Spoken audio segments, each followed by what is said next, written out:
ടുനെറ്റ് news കാലാവസ്ഥാ വാർത്തയിലേക്ക് സ്വാഗതം. കഴിഞ്ഞ ദിവസം ബംഗാൾ ഉൾക്കടലിൽ ശ്രീലങ്കയ്ക്ക് സമീപത്തായി രൂപം കൊണ്ട് നിലവിൽ ബംഗാൾ ഉൾക്കടലിനും ശ്രീലങ്കയ്ക്കും മുകളിലായി സ്ഥിതി ചെയ്യുന്ന ന്യൂനമർദ്ദത്തിന്റെ സ്വാധീനത്താൽ കേരളത്തിൽ ഇന്ന് കൂടുതൽ ജില്ലകളിൽ ഇടിമിന്നലോടുകൂടിയ ഒറ്റപ്പെട്ട ശക്തമായ മഴയ്ക്ക് സാധ്യത. മധ്യ തെക്കൻ കേരളത്തിലാണ് മഴസാധ്യത കൂടുതൽ.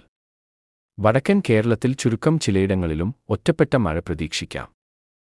ഒറ്റപ്പെട്ട ശക്തമായ മഴയ്ക്കുള്ള സാധ്യത കണക്കിലെടുത്ത് തിരുവനന്തപുരം മുതൽ എറണാകുളം വരെയുള്ള 7 ജില്ലയിൽ ഇന്ന് കേന്ദ്ര കാലാവസ്ഥാ നിരീക്ഷണ വിഭാഗം യെല്ലോ അലർട്ട് പ്രഖ്യാപിച്ചു. കിഴക്കൻ മേഖലയിലാണ് കൂടുതൽ ശക്തിപ്പെടാൻ സാധ്യതയെന്നതിനാൽ ഇവിടെ ജാഗ്രത പുലർത്തണം. അതേസമയം വടക്കൻ ജില്ലകളിൽ നാളെ ഇന്നത്തെ അപേക്ഷിച്ച് മഴസാധ്യതയിൽ വർധന പ്രതീക്ഷിക്കാം. മധ്യ തെക്കൻ ജില്ലകൾക്ക് പുറമെ മലപ്പുറം ജില്ലയിലും നാളെ യെല്ലോ അലർട്ട് നൽകിയിട്ടുണ്ട്.